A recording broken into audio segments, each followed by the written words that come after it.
देखिए kinetic energy का जो फार्मूला होता है ना HF-5 होता है। अब बहुत सारे बच्चे ये समझते हैं कि वर्क फंक्शन के इंक्रीज होने से maximum kinetic energy of electron को क्या होना चाहिए, डिक्रीज होना चाहिए। इनवर्स रिलेशन तो बन रहा है ना, वर्क फंक्शन के इंक्रीज होने से kinetic maximum kinetic energy of electron को डिक्रीज होना चाहिए। लेकिन अभी मैं आपको ये बात पढ़ा रहा था कि काइनेटिक एनर्जी मैक्सिमम का एफ के साथ जब हम ग्राफ प्लॉट करते हैं तो ये चीज़ क्या होगी, कांस्टेंट होगी। कांस्टेंट क्या होगी कि वर्क फंक्शन है ये, और वर्क फंक्शन डिपेंड करता है नेचर ऑफ किस पे, मेटल पे। एक बात, और दूसरी मैं बात क्या कर रहा हूँ कि अगर इसको यू देख एफ एच एफ नॉट लिखें या फाइव लिखें फ़र्क तो नहीं पड़ेगा। तो जितना वर्क फंक्शन ज़्यादा होगा maximum kinetic energy of electron कम होगी। इस बात का फिर क्या मतलब है, अगर ये कांस्टेंट है, अगर ये कांस्टेंट है तो कांस्टेंट से इसको फ़र्क तो नहीं पड़ना चाहिए था, लेकिन फार्मूला से अगर देखा जाए तो माइनस साइन आ रहा है। माइनस साइन में जो डायरेक्ट लग रहा होता है वो इन्वर्स होता है ना, तो जितनी इसकी वैल्यू ज़्यादा होती जाएगी उतनी काइनेटिक एनर्जी ऑफ इलेक्ट्रॉन कम होती जाएगी। ये दोनों बातें ठीक हैं, जो मैंने पहले बात की नहीं कांस्टेंट होता है वो भी ठीक है और ये वाली बात भी ठीक है। लेकिन ये वाली बात जो लिखी है ये कंपैरिजन के लिए तो ठीक है, यानी ये वाली बात किसके लिए ठीक है, कंपैरिजन के लिए ठीक है, क्योंकि जो फाई है वर्क फंक्शन कांस्टेंट है किसी पर्टिकुलर मैटर, एक मैटर के लिए वर्क फंक्शन कांस्टेंट है ना, क्योंकि वो उसकी नेचर पे डिपेंड कर रहा है।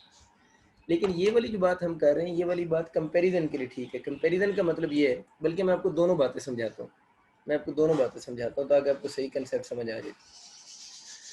अगर मैं आपसे ये कहूँ, ये सपोज करें मेरे पास एक मेटल है, मेरे पास एक मेटल है, इसके ऊपर मैं किसी फ्रिक्वेंसी की लाइट फॉल करवा रहा हूँ, उससे maximum kinetic energy of electron increase हो रही है। बात बहुत ध्यान सुनिएगा, अभी सिंगल मेटल की बात करूँ, लाइट फॉल करवाई, इलेक्ट्रॉन मिट हो रहे हैं, मैक्सिमम काइनेटिक एनर्जी मतलब सरफेस से मिट हो रहे हैं, ठीक है। मैं अगर फ्रिक्वेंसी ऑफ लाइट बढ़ा दूँ, फ्रिक्वेंसी ऑफ लाइट बढ़ा दूँ तो maximum kinetic energy of electron क्या करेगी, इंक्रीज करेगी।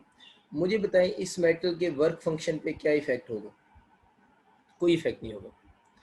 फ्रिक्वेंसी बढ़ाने से maximum kinetic energy of electron बढ़ेगी, मतलब इसके बढ़ाने से इसकी वैल्यू इंक्रीज करेगी, ये कांस्टेंट रहेगा, इसको कोई फर्क नहीं पड़ेगा, इसके ऊपर कोई इफेक्ट नहीं होता, क्योंकि मैंने बताया ये तो कांस्टेंट होता है। किसके लिए कांस्टेंट है, किसी भी पर्टिकुलर मेटल के लिए इसकी वैल्यू कांस्टेंट है। तो अगर आप कैंसिल होता है ना, अगर हम कोई पर्टिकुलर मेटल है, कोई एक मेटल है, उसके ऊपर जो लाइट फॉल करवा रहे हैं उसकी फ्रिक्वेंसी बढ़ा रहे हैं, तो जो इलेक्ट्रॉन मिट होंगे उनकी मैक्सिमम काइनेटिक एनर्जी इंक्रीज होगी, तो बताएं उसके वर्क फंक्शन पे क्या इफेक्ट होगा, कोई फर्क नहीं पड़ेगा, क्योंकि वर्क फंक्शन यहाँ पर क्या है, कांस्टेंट है। तो मसला ये, इस बात का फिर क्या मतलब है कि इसके बढ़ाने से, इसके इंक्रीज करने से, इस फार्मूले में तो ये नज़र आ रहा है कि मैक्सिमम काइनेटिक एनर्जी क्या हो रही है, डिक्रीज हो रही है। और मैंने ही बोला ये बात ठीक है, लेकिन ये कंपैरिजन में बात ठीक है, मतलब किसी एक मेटल के लिए बात ठीक नहीं है, इसको बढ़ाएं इसको ये भी बढ़ेगी, ये कांस्टेंट रहेगा। कंपैरिजन वाला क्या मतलब है, ये ज़रा सुनिएगा बात ध्यान से। कि सपोज करें, आसान ही कंसेप्ट है लेकिन आपको थोड़ी हिम्मत करके सही समझना पड़ेगा इसको, क्योंकि अदरवाइज आप डाउट में चले जाएंगे। सपोज करें मेरे पास दो मेटल है, एक मेटल ए है, एक मेटल बी है। इन दोनों मेटल पे मैं जो लाइट फॉल करवा रहा हूँ, दोनों लाइट की फ्रीक्वेंसी सेम है। दो डिफरेंट मेटल्स हैं, सेम मेटल नहीं, दो डिफरेंट मेटल्स हैं, दो डिफरेंट मेटल्स हैं। एक चीज़ वैसे याद रख लें, जिस तरह हर एलिमेंट का एटॉमिक नंबर डिफरेंट होता है ना, हर एलिमेंट का एटॉमिक नंबर डिफरेंट होता है, इसी तरह हर मेटल का वर्क फंक्शन भी डिफरेंट होता है। हर मेटल का, एक मेटल से दूसरी मेटल को कंपेयर करें, जिस तरह एटॉमिक नंबर डिफरेंट होता है इस तरह हर मेटल का वर्क फंक्शन भी डिफरेंट होता है। दो डिफरेंट मेटल हैं, इनके वर्क फंक्शन डिफरेंट होंगे। सपोज करें इससे जो इलेक्ट्रॉन, दोनों पे लाइट जो फॉल करवा रहे हैं उसकी फ्रिक्वेंसी सेम है, इससे जो इलेक्ट्रॉन मिट हो रहे हैं उनकी मैक्सिमम काइनेटिक एनर्जी के ई है, और इधर से जो इलेक्ट्रॉन मिट हो रहे हैं उनकी मैक्सिमम काइनेटिक, मैक्सिमम पता नहीं क्यों बोल रहा हूँ, सरफेस से निकले, हम बात ही सरफेस की करते हैं, वो कुछ कंडीशनल एमसीक्यूज से जिसमें मैंने जनरल बातें की थी। अच्छा, अब ये सवाल है, आपको एग्जामिनर ये कहता है कि दो डिफरेंट मेटल्स हैं, आप उनके ऊपर जो लाइट फॉल करवा रहे हैं उस लाइट की फ्रिक्वेंसी सेम है, एफ के साथ ए भी नहीं लिखा हुआ, सेम है, और लेकिन आपको ये गिवन है कि उनसे जो इलेक्ट्रॉन मिट हो रहे हैं उनकी काइनेटिक एनर्जी जो है वो इस ऑर्डर में है। यहाँ से जो इलेक्ट्रॉन मिट हो रहे हैं उनकी काइनेटिक एनर्जी ज़्यादा है, और यहाँ से जो इलेक्ट्रॉन मिट हो रहे हैं उनकी काइनेटिक एनर्जी कम है। इनका वर्क फंक्शन के बारे में बताएं क्या होगा, वर्क फंक्शन बताएं। अब मैं इसको इससे कंपेयर कर रहा हूँ, जब हम कंपेयर कर रहे हैं तो कंपेयर में ये देखें आप लोगों ने इस फैक्टर को क्या कर दिया, कांस्टेंट नहीं कर दिए, इस कंपैरिजन के फैक्टर में आप लोगों ने इसको कांस्टेंट कर दिया। अक्सर कहते हैं सर आप किसी इसको कांस्टेंट क्यों कर रहे हैं? यार अगर इसको भी वेरिएबल कर दें तो रिलेशन कैसे समझोगे? फिजिक्स में दो चीज़ों के दरमियान में रिलेशनशिप डेवलप करने के लिए तीसरी को मस्ट कांस्टेंट करना पड़ता है।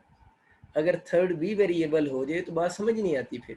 इसलिए किसी दो का रिलेशन समझने के लिए हमेशा मैं बोलता हूँ एक को कांस्टेंट कर दें। तो जब आप लोगों ने इन दो की बात करनी थी, लेकिन इन दो की बात किस में हो रही? कंपैरिजन में, तो ये कांस्टेंट होगी। जब ये कांस्टेंट होगी तब मुझे बताएं ये दो सेम मेटल हैं, ये दो डिफरेंट मेटल हैं। अब कंपैरिजन की बात आ गई ना, हम इसको इससे कंपेयर कर रहे हैं। अब मुझे पता चल रहा है कि जिसकी काइनेटिक एनर्जी कम होगी, फिर जिसकी काइनेटिक एनर्जी कम होगी उसका वर्क फंक्शन ज़्यादा होगा। तो किसकी काइनेटिक एनर्जी कम है? इसकी काइनेटिक एनर्जी कम है ना, इसका वर्क फंक्शन क्या होगा? ज़्यादा होगा। तो फाइव ऑफ बी जो होगा वो ग्रेटर होगा देन फाइव ऑफ किससे? ए से। ये बातें आप समझ आई? अब अगर कोई बंदा मुझे ये कहे कि सर काइनेटिक एनर्जी जो है वो वर्क फंक्शन के साथ उसका क्या रिलेशन है, डायरेक्ट रिलेशन है या इनवर्स रिलेशन है, तो मैं तो उसको कुछ नहीं कहूँगा। देखिए ना, ये अजीब सी बात है ना, ये क्वेश्चन पे डिपेंड करता है कि क्वेश्चन कैसा आया हुआ है।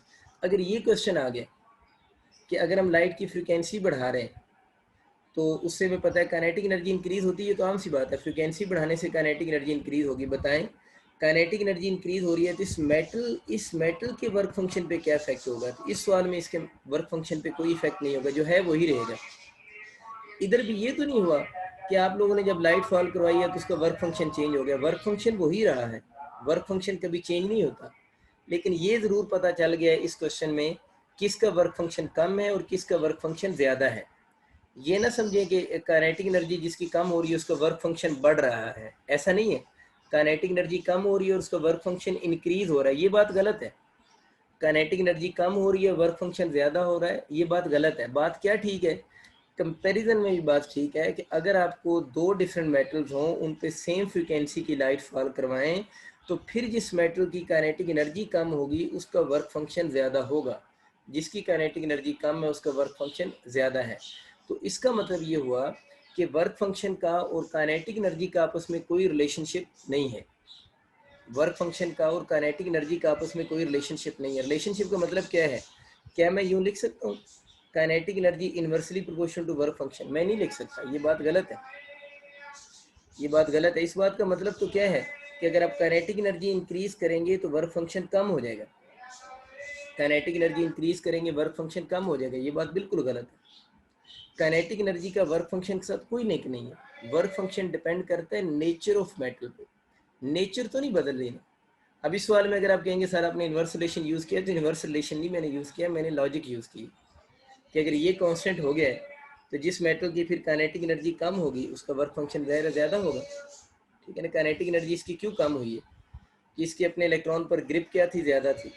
इसने अपने इलेक्ट्रॉन को निकलने नहीं दिया, तभी तो इसका वर्क फंक्शन क्या था? ज़्यादा था। तो काइनेटिक एनर्जी मैक्सिमम का वर्क फंक्शन के साथ कोई लिंक नहीं है। काइनेटिक एनर्जी मैक्सिमम जो है, sorry, work function depend on the nature of the metal.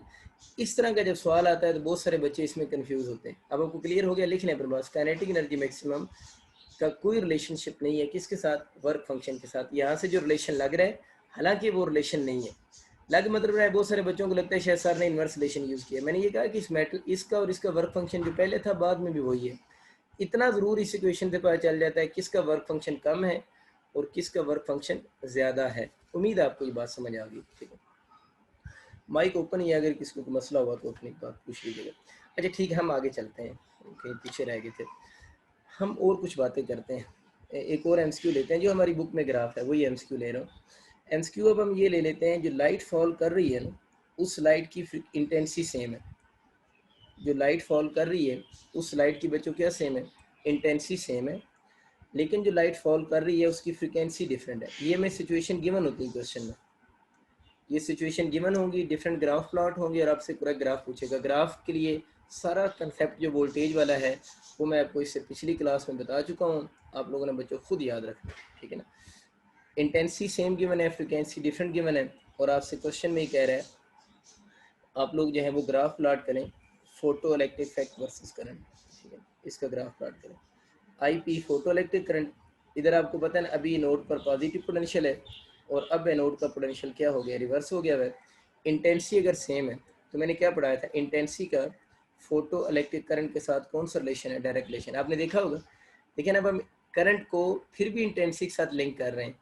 क्यों इंटेंसिटी के साथ लिंक कर रहे हैं वो मैं पहले आपको बता चुका हूँ, क्योंकि हम करंट को इन टर्म्स ऑफ यहाँ पर rate of flow of charge नहीं पढ़ते, हम यहाँ पर करंट को लेते हैं in terms of charge carriers. ये जो मैंने सारा कंसेप्ट आपको समझाया ना, यहाँ पर हम करंट को लेंगे, यहाँ पर हम करंट को ले रहे होते हैं in terms of charge carrier लेते हैं। तो आप लोगों ने इसलिए यहाँ पर in terms of charge carrier ही सोचना भी है, बुक में ऐसे है, ठीक है।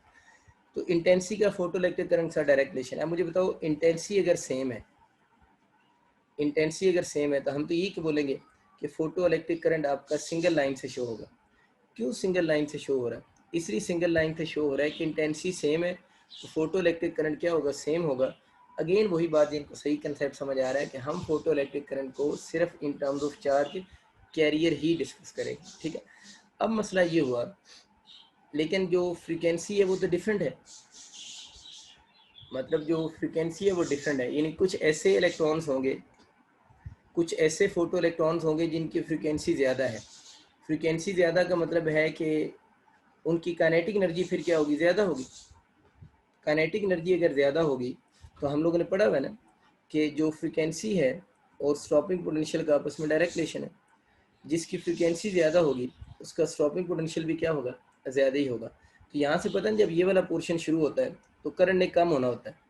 क्यों कम होना होता है? कि अब एनोड इलेक्ट्रॉन्स को रिपेल कर रहे हैं ना। तो अब आपका ग्राफ कुछ यूँ स्प्लिट हो जाएगा, ये सिर्फ ग्राफ आकर, यानी इस तरफ आकर ग्राफ स्प्लिट होगा। जिसकी फ्रीक्वेंसी ज़्यादा होगी इसका स्टॉपिंग पोटेंशियल ज़्यादा होगा। ये ग्राफ किसकी फ्रीक्वेंसी ज़्यादा? F2 का ज़्यादा होगा। ये F2 का ग्राफ है, और ये वाला जो ग्राफ है वो किसका? F1 का ग्राफ है। तो इसका मतलब क्या है? F2 का स्टॉपिंग पोटेंशियल ज़्यादा है, F1 का स्टॉपिंग पोटेंशियल कम है। तो यहाँ पर दोबारा वही बात समझा रहा है, अगर intensity same, photo electric current same, frequency different, तो दोनों के जो स्टॉपिंग पोटेंशियल होंगे वो भी दोनों के क्या होंगे? डिफरेंट ही होंगे। बड़ा सिंपल से ग्राफ है, हमारी टेक्स्ट बुक के ग्राफ्स हैं। जो टेक्स्ट बुक का ग्राफ होता है वो ज़्यादा इंपॉर्टेंट होता है, मतलब किसी भी और कंसेप्ट से। आपको कंडीशन गिवन होगी, आपसे ग्राफ पूछेगा तो आप इजीली ग्राफ बना सकते हैं। मैं एक आधा और ग्राफ बनाता हूँ, कुछ क्वेश्चन भी एक दो मैं और आपको करवाता हूँ ताकि आपको फर्दर कंसेप्ट ज़्यादा बेहतर हो जाए।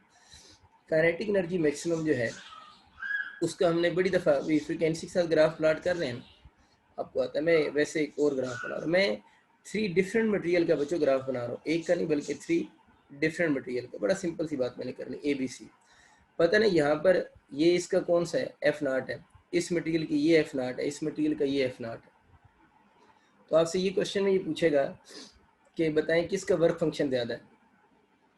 आपसे पूछेगा इनमें से किस मेटल का वर्क फंक्शन का पूछ रहा है, किसका वर्क फंक्शन कम है और किसका ज़्यादा है। जाहिर है इसका यहाँ पर थ्रेशोल्ड फ्रिक्वेंसी होगी, इसकी थोड़ी है ना, इसकी थ्रेशोल्ड फ्रिक्वेंसी और ज़्यादा है, इसकी थ्रेशोल्ड फ्रिक्वेंसी और ज़्यादा है। तो हमें पता है कि फाई का जो फार्मूला होता है वो HF0 होता है ना, पता नहीं जहाँ से ग्राफ शुरू होता है वो F0 होती है। तो जिसकी थ्रेशोल्ड फ्रिक्वेंसी ज़्यादा होगी उसका वर्क फंक्शन भी क्या होगा? ज़्यादा ही होगा। फिर तो आप बता सकते हैं किसका वर्क फंक्शन ज़्यादा है? आसान सी बात है, C का वर्क फंक्शन ज़्यादा है B से, और B का वर्क फंक्शन ज़्यादा है किससे? A से। ये अगर पूछता है किस मेटल से इलेक्ट्रॉन को इजेक्ट करना इजी है, तो वही बात है, जिसका वर्क फंक्शन सबसे कम होगा वहाँ से जो इलेक्ट्रॉन्स होंगे वो इजीली रिमूव हो जाएंगे। वर्क फंक्शन की फिजिकल डेफिनेशन तो यही है ना, ग्रिप होती है ना इलेक्ट्रॉन के ऊपर। तो जिस मेटल का वर्क फंक्शन जितना कम होगा, इसका मतलब है उस पर्टिकुलर मेटल से जो इलेक्ट्रॉन्स होंगे वो इजीली रिमूव हो जाएंगे। तो जितने बच्चों आइडियाज़ मैंने आपके साथ शेयर किए हैं, अगर इन आइडियाज़ के ऊपर आप थोड़ा बेहतर काम कर लेंगे ना तो इंशाल्लाह आपको क्वेश्चन में इशू नहीं बनेगा।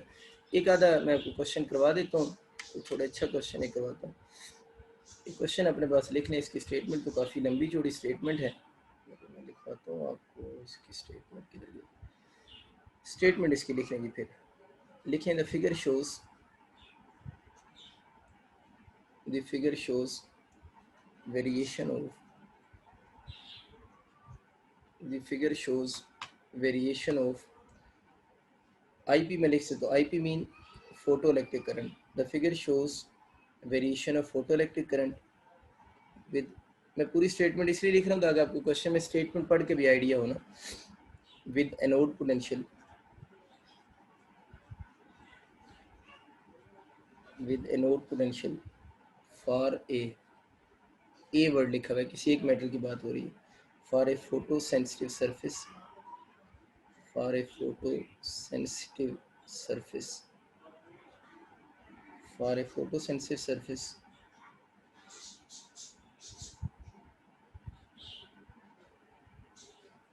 फॉर 3 रेडिएशंस, ये मैं समझाता हूँ क्या लिखा।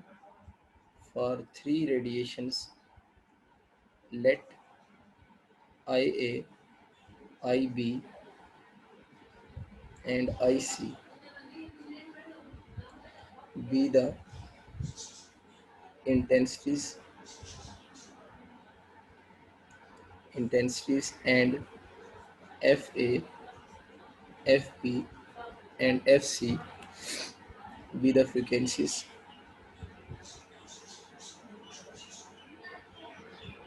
Be the frequencies for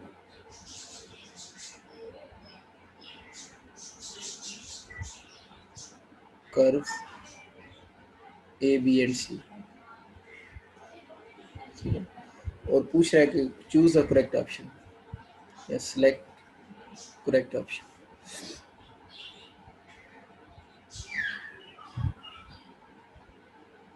और इस तरह का ग्राफ उसने बनाया हुआ था बुक में।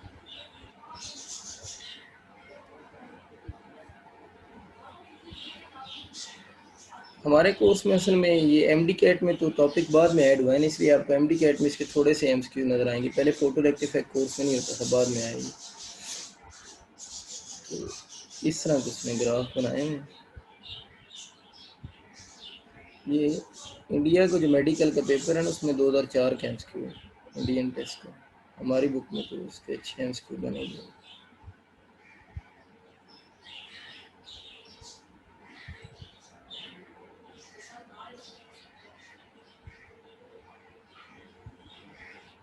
ग्राफ थोड़ा ध्यान से बनाना है क्योंकि एमसीक्यू तभी इसको इसके साथ जोड़ना है। ए, ये बी, ऊपर वाली सी, वो तो वही फोटो इलेक्ट्रिक करंट, इस तरफ वोल्टेज। इधर तो पता है ना भी लिखो तो नेगेटिव वोल्टेज होती है। ऑप्शन में लिख सकते F of A equal to F of B, I of A not equal to I of B, F of A equal to F of C. बहुत आसान से सवाल है, आप हल करना शुरू करें इसको। ऑप्शन में लिखो I of A is equal to I of C, F of A equal to F of B, I of A equal to I of. Delta इधर घुसेड़ना पड़ेगा। F of B equal to F of C, I of B. अच्छा, ये English तो खुद पढ़ लेना, बड़ी लंबी चौड़ी इंग्लिश है, थक गए हैं लिख लिख के इसको। फुल जैसे बच्चों को ये कह रहा है कि the figure show the variation of IP, यानी फोटो इलेक्ट्रिक करंट में वेरिएशन गिवन है, डायग्राम बनी हुई है। With node potential for a photo sensitive surface, for a photo sensitive surface. Photo sensitive surface mean मतलब कि एक ऐसी सरफेस है जो फोटो सेंसिटिव है, मतलब जब उसके ऊपर लाइट फॉल करते हैं तो वो इलेक्ट्रॉन एमिट करती है। फोटो सेंसिटिव सरफेस मीन जब उसके ऊपर लाइट फॉल करें तो वो इलेक्ट्रॉन एमिट करें, तो वो फोटो सेंसिटिव है ना, लाइट के साथ सेंसिटिव है वो, कि लाइट आती है तो वो इलेक्ट्रॉन इजेक्ट करवा देती है। ठीक है, फॉर 3 रेडिएशंस, यानी 3 रेडिएशंस उस फोटो सेंसिटिव सरफेस के ऊपर फॉल किए। फोटो सेंसिटिव सरफेस एक ही है, मटेरियल एक ही है, मटेरियल एक ही है, ए फोटो सेंसिटिव सरफेस, इसके ऊपर 3 रेडिएशन फॉल किए हैं। उन रेडिएशन की इंटेंसिटी को आई ए, आई बी, आई सी सिंबल है। 3 रेडिएशन हैं, ये उनकी इंटेंसिटी की सिंबल है। And F A, F B and F C be the frequencies, और एफ ए, एफ बी और एफ सी इनकी फ्रिक्वेंसी है। 3 रेडिएशन फॉल किए हैं, मतलब कोई यू मेटल है ना, उसके ऊपर 3 रेडिएशन फॉल किए हैं। उन रेडिएशन की इंटेंसिटी भी गिवन है और उन रेडिएशन की फ्रिक्वेंसी भी गिवन है। उन तीनों रेडिएशन की उसने ग्राफ प्लॉट किए हैं। कहता है कि इस ग्राफ में करेक्ट ऑप्शन बताएं आप कौन सा। बिल्कुल आसान सवाल है। पहली बात मुझे अब ये बताओ, मैंने बार बार क्या बताता हूँ, इंटेंसिटी का फोटो इलेक्ट्रिक करंट के साथ डायरेक्ट रिलेशन है। इस सवाल में क्या मसला है? दो तरह के क्वेश्चन है, एक इंटेंसिटी बतानी है किसकी बराबर है आपस में यानी इक्वल है, और दूसरा बताना है फ्रीक्वेंसी का। तो इंटेंसिटी का पता कहाँ से चलता है? फोटो इलेक्ट्रिक करंट से। जिनका फोटो इलेक्ट्रिक करंट सेम है, जिनका फोटो इलेक्ट्रिक करंट सेम है उनकी इंटेंसिटी सेम होगी। जिनका फोटो इलेक्ट्रिक करंट सेम होगा वो सिंगल लाइन होगी ना। फिर देखे ना, जिनका फोटो इलेक्ट्रिक करंट सेम, अभी जो मैंने पहले ग्राफ बनाया था मैंने सिंगल लाइन क्यों ड्रॉ की थी उसमें, इस ग्राफ में मैंने सिंगल लाइन क्यों ड्रॉ की है? इसीलिए सिंगल लाइन ड्रॉ की है कि यहाँ पर इनकी क्या सेम थी, इंटेंसिटी सेम है ना। सिंगल लाइन क्यों ड्रॉ की? इंटेंसिटी सेम, इंटेंसिटी सेम, समझ जाओ जल्दी से। अच्छा, इंटेंसिटी सेम है इन दोनों की, इसलिए सिंगल लाइन ड्रॉ की है। अब वो बोल रहा है कि जिनके फोटो इलेक्ट्रिक करंट सेम होगा उनको सिंगल लाइन से ड्रॉ करेंगे, इसका मतलब उनकी इंटेंसिटी सेम है। ये सिंगल लाइन किसके लिए चली आ रही है? ये बुक्स में होता है वैसे तो, ये जो ब्रेकेज होता है ना इस लाइन के बाद आकर होना चाहिए, लेकिन असल में होता ही नहीं कि अगर आप सोच रहे हो ना वैसे, तो ये बेसिकली वोल्टेज कम हो रही है इधर आकर वोल्टेज क्या होगी, जीरो होगी। तो वोल्टेज कम होने का मतलब क्या है? एनोड की अट्रैक्शन कम होती जा रही है, कम होती जा रही है। तो सम टाइम लाइन इधर भी आकर सेपरेट हो सकती है, क्योंकि एनोड की अट्रैक्शन कम हो रही होती है। इसको समझ आ रहा है मैं क्या कह रहा हूँ? एनोड का वोल्टेज कम हो रहा है ना, जीरो की तरफ आ रहा है। तो इधर भी थोड़ी बहुत आप इस, अगर आप एग्जैक्ट इस लाइन पे ब्रेक ना भी करें इसको, इससे पहले भी ब्रेक कर दें तो फिजिकली रॉन्ग नहीं है, क्योंकि यहाँ पर आकर एनोड की अट्रैक्शन इतनी कम हो चुकी होती है कि ग्राफ नीचे आना शुरू हो जाते हैं। नीचे आने का मतलब क्या है कि फोटो इलेक्ट्रिक करंट कम होने लग जाता है। तो इधर भी ब्रेक कर दे तो कोई फ़र्क नहीं पड़ेगा, लेकिन पीछे से तो लाइन इकट्ठी आ रही है, समझ आ गया? इस लाइन के ऊपर आकर ब्रेक करे या इससे पहले भी ब्रेक करे, दोनों ही ठीक है। वैसे होना ये चाहिए कि इससे जस्ट बिफोर ही ब्रेक हो जाने चाहिए। आपको समझ आ गया क्यों है? क्योंकि वोल्टेज बहुत कम हो चुकी होती है ना, एनोड अट्रैक्ट कम कर रहा होता है, तो करंट पहले से कम हो गया ना, अट्रैक्शन जो कम होगी। ये बात आपको समझ आ गई, ठीक है। अच्छा, अब ये बातें तो आपको आइडिया हो गई कि उसने कम हो जाना है या उसने क्या हो जाना है, ज़्यादा हो जाना है। अब मसला मेरा पुत्र ये है इसमें जो है कि जिनकी इंटेंसिटी सेम होगी, जिनकी इंटेंसिटी सेम है उनकी क्या सेम है, फोटो इलेक्ट्रिक करंट सेम होना चाहिए। तो इन दोनों का फोटो इलेक्ट्रिक करंट सेम है, तो मैं कह सकता हूँ आई बी इज़ इक्वल टू आई सी। इसमें किसी को शक है? किसी को शक नहीं होना चाहिए यार। इन दोनों की लाइन सीधी है, तो आई ए की इंटेंसिटी जो होगी वो मैच करेगी किसके साथ? आई बी की इंटेंसिटी मैच करेगी किसके साथ? आई सी के साथ मैच करनी चाहिए। ये आपको बात पता होनी चाहिए, और पता है भी। देखें आई बी इक्वल टू आई सी किस में लिखा है। चलें पहले सारा कुछ बना लेते हैं ना, फिर ऑप्शन ढूंढ लेंगे। ये हमें समझ आ गई, बिल्कुल बात ठीक है। और हमें पता है आई बी की इंटेंसिटी आई ए के साथ मैच नहीं कर रही, ये मैं नहीं लिख रहा, आपको पता है। और आई सी की भी इंटेंसिटी भी आई ए के साथ मैच नहीं कर रही। चाहे तो लिख लें अपने पास, वैसे लिखना है, अपने लिए सवाल बनाना है। तो आई ए नॉट इक्वल, ये तो बच्चों वाली बात है, अगर मैं लिखूँ जब इसके बराबर है तो दूसरे के बराबर नहीं है होगी। आई ए जो होगी नॉट इक्वल टू आई सी होगी। ये तो इंटेंसिटी की समझ आ गई। फ्रीक्वेंसी किसकी सेम है? फ्रीक्वेंसी का स्टॉपिंग पोटेंशियल के साथ डायरेक्ट रिलेशन है। जिनकी फ्रीक्वेंसी सेम होगी या जिनका स्टॉपिंग पोटेंशियल सेम होगा, वो हमें तो स्टॉपिंग पोटेंशियल इधर से नज़र आ रहा है, जिनका स्टॉपिंग पोटेंशियल सेम है उनकी फ्रीक्वेंसी सेम है। जिनका स्टॉपिंग पोटेंशियल सेम उनकी फ्रीक्वेंसी सेम। स्टॉपिंग पोटेंशियल इधर सेम है।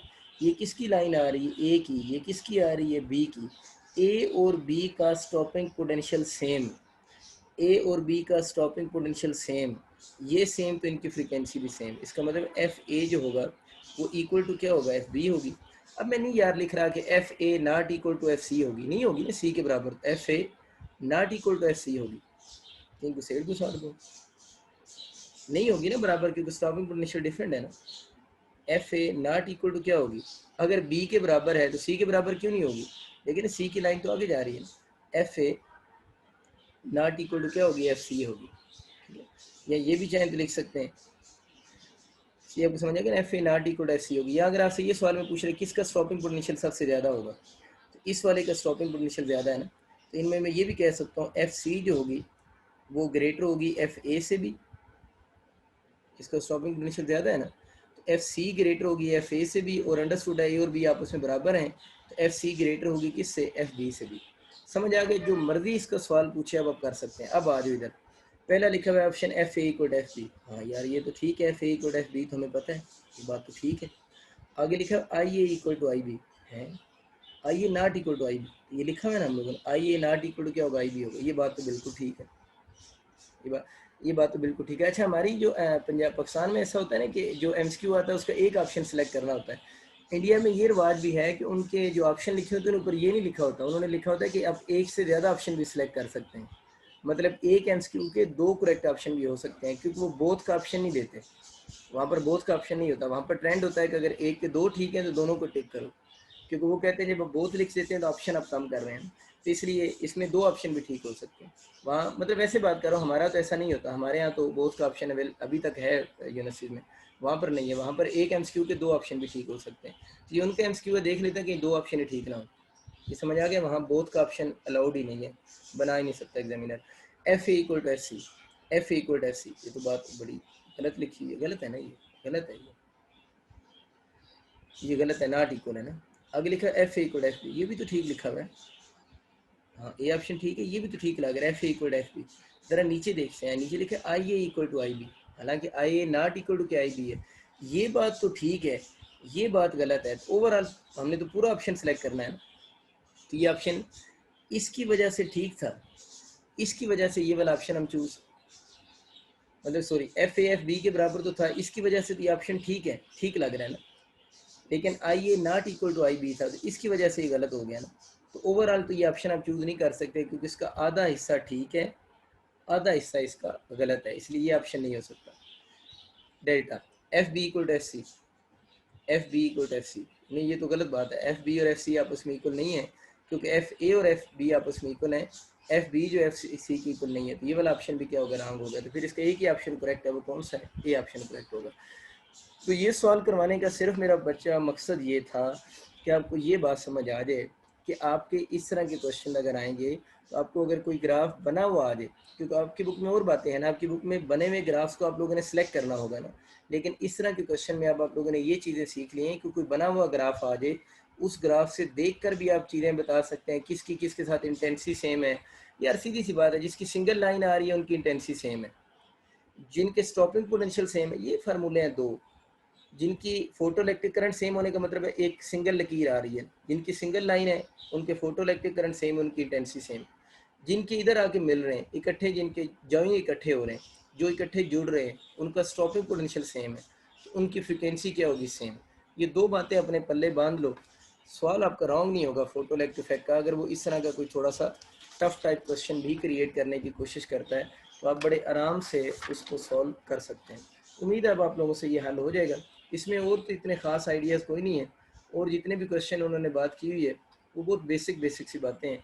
एक और क्वेश्चन है वो मैं लिख देता हूँ, चले अब आप क्या होंगे, क्या आप बनाए हैं, वो बेसिकली ग्राफ को क्यों बना रहा था ना, ये ग्राफ ऐसे मैं बना रहा हूँ, इसमें कोई ख़ास बात नहीं है, लेकिन एक यूनिवर्सिटी में मैंने अगले दिन देखा तो बना देता हूँ।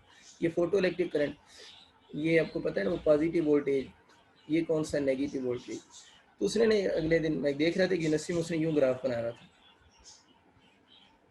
और उसने यूँ शो किया हुआ था और डिफरेंट ऑप्शन नीचे लिखे हुए थे, एक ही जगह पे मिल रहे हैं। मेरी ड्राइंग अच्छी है ना, इसलिए वो थोड़ा इस तरह का मसला हो गया। वैसे हमारी बुक में कंसेप्ट नहीं है, अब टाइम भी नहीं मैं इसको समझाऊंगी। जो लाइन हम सीधी लगाते हैं, ये लाइन हम जो सीधी लगाते हैं, एक इसका कंसेप्ट है, जब लाइन स्ट्रेट रहती है इसको बोलते हैं सेचुरेशन करंट, सेचुरेशन करंट। इसके में ज़रूरत कोई नहीं, वैसे थोड़ा सा आगा खान वगैरह के लिए माइंड में रख लेना। ये जो लाइन स्ट्रेट होती है, जब तक लाइन सीधी रहती है, इस करंट को हम सेचुरेशन करंट कहते हैं। खैर इसकी हमें इतनी ज़रूरत नहीं है, लेकिन कहते हैं सेचुरेशन करंट है, हमें याद रख लेना। ये तीन चीज़ें हैं। डिफरेंट ऑप्शन लिखे तो उसने पूछा था बताएं कौन सा ऑप्शन करेक्ट है, तो मुझे बताओ I1 की इंटेंसिटी, आई इंटेंसिटी क्या मैं लिखता हूँ, आई पी मैं करंट के लिए लिखता हूँ, ये क्या आपस में बराबर है, लाइंस डिफरेंट है, तो तीनों की इंटेंसिटी आपस में डिफरेंट है। किसकी इंटेंसिटी ज़्यादा है, I1 की ज़्यादा है किससे, किससे I2 से, और I2 की ज़्यादा है किससे, I3 से। ये एमसीक्यू थे इस तरह के। फिर उसने फ्रीक्वेंसी की बात की हुई थी, फ्रीक्वेंसी किधर से निकलेगी, इधर से निकलेगी। इन सब का स्टॉपिंग पोटेंशियल सेम, अगर सबका बच्चों स्टॉपिंग पोटेंशियल सेम है, तो सबका अगर स्टॉपिंग पोटेंशियल सेम है तो सबकी फ्रीक्वेंसी भी क्या होगी, सेम होगी। इसका मतलब हुआ F1 इक्वल टू F2 है और F2 इक्वल टू कौन सा है, F3 होगी। ये बच्चों चंद छोटी छोटी बातें हैं, आप लोगों को अगर ये बेसिक आइडियाज आप माइंड में रख लेते हैं तो क्वेश्चन इंशाल्लाह अटैम्प्ट करते हुए मेरा नहीं ख्याल कि आपको कभी भी कोई इसमें मसला बनेगा। बस ये बेसिक से जो आइडियाज़ मैंने आपको बताए हैं इनको आप लोगों ने सही तरह ग्रिप कर लेना, ठीक होगी बात। इसको बस आप लोग देख लेंगे, क्वेश्चन आप लोग को अटैम्प्ट हो जाएंगे। चले, और इसका क्वेश्चन किसी यूनिवर्सिटी में अगर आया है तो मैं देखता हूँ, और इसके अलावा कोई ख़ास क्वेश्चन नहीं है, मतलब ये बेसिक आइडियाज़ हैं। इंशाल्लाह फोटो इलेक्ट्रिक इफेक्ट का अगर कोई क्वेश्चन आ जाएगा तो आपसे अटैम्प्ट हो जाएगा। शुरू करते हैं जी। De Broglie, wave nature of particles, wave nature of particles, wave nature of particles. Wave nature of particles का जो कंसेप्ट है, अच्छा वेव नेचर ऑफ पार्टिकल्स की हम बात करते हैं जनाब। वेव नेचर ऑफ पार्टिकल्स में ये इससे पहले ना जो बात हो रही थी, यानी ओल्ड आइडिया जो चल रहा था वो ये था, इससे पहले ही बात हो रही थी जो लाइट है ना, लाइट के बारे में पहले कहते थे लाइट की वेव नेचर है। लाइट की वेव नेचर किन फिनोमेना में आपको पता है, इंटरफेरेंस, रिफ्लेक्शन वगैरह में। और फिर लाइट की ये पता चल गई पार्टिकल नेचर भी है, और लाइट की पार्टिकल नेचर 1905 में फोटो इलेक्ट्रिक इफेक्ट में प्रूव होगी। लाइट की particle nature photo electric effect में 1905 में प्रूव होगी। पता चल गया उनको जनाब लाइट की वेव नेचर भी है। वो लाइट की वेव नेचर कहाँ पर है, इंटरफेरेंस वगैरह जो ना आप लोगों ने पहले पढ़े हुए, इंटरफेरेंस, रिफ्लेक्शन वगैरह जो टॉपिक थे जो ऑप्टिक्स में पढ़ाए थे, इंटरफेरेंस, रिफ्लेक्शन, रिफ्रैक्शन, डायफ्रैक्शन, जगह काम है मैं नहीं लिख रहा। इंटरफेरेंस, रिफ्लेक्शन, रिफ्रैक्शन, डायफ्रैक्शन में लाइट की वेव नेचर थी। पार्टिकल नेचर आइंस्टाइन ने प्रूव कर दी किसमें, 1905 में, किसमें, फोटो इलेक्ट्रिक इफेक्ट में आइंस्टाइन ने कहा कि इसकी पार्टिकल नेचर है। ठीक है, और भी बड़े टॉपिक्स हैं जिनमें पार्टिकल नेचर है। एक टॉपिक है black body radiations. Black body radiation में भी लाइट की पार्टिकल नेचर है। इसके अलावा एक टॉपिक है कॉम्पटन इफेक्ट, हमारे कोर्स में एमडी कैट में नहीं है, लेकिन ये एमसीक्यू पता होना चाहिए। ब्लैक बॉडी रेडिएशन में, कॉम्पटन इफेक्ट में, फोटो इलेक्ट्रिक इफेक्ट में, इन सारे एक्सपेरिमेंट से ये बात प्रूव होगी, इससे इससे इससे ये सारे एक्सपेरिमेंट से बात प्रूव हो गई कि लाइट की पार्टिकल नेचर है। इसकी मैंने डेट इसलिए लिख दी क्योंकि कोर्स में है ना, इनकी डेट्स की जरूरत कोई नहीं है। ठीक है, तो ये पता चल गया कि लाइट की इन फिनोमेना में पार्टिकल नेचर है, और इंटरफेरेंस में, रिफ्लेक्शन और डायफ्रैक्शन में वेव नेचर है। ये बातें डिब्राय साहब सुन रहे थे क्योंकि 1905 में हो रही थी। डिब्राय ने, डिब्रोगले पता नहीं है कि डिब्राय है, डिब्राय है मेरे ख्याल। डिब्राय ने उस वक्त, डिब्राय जो है उसने एक अपना हाइपोथेसिस दिया।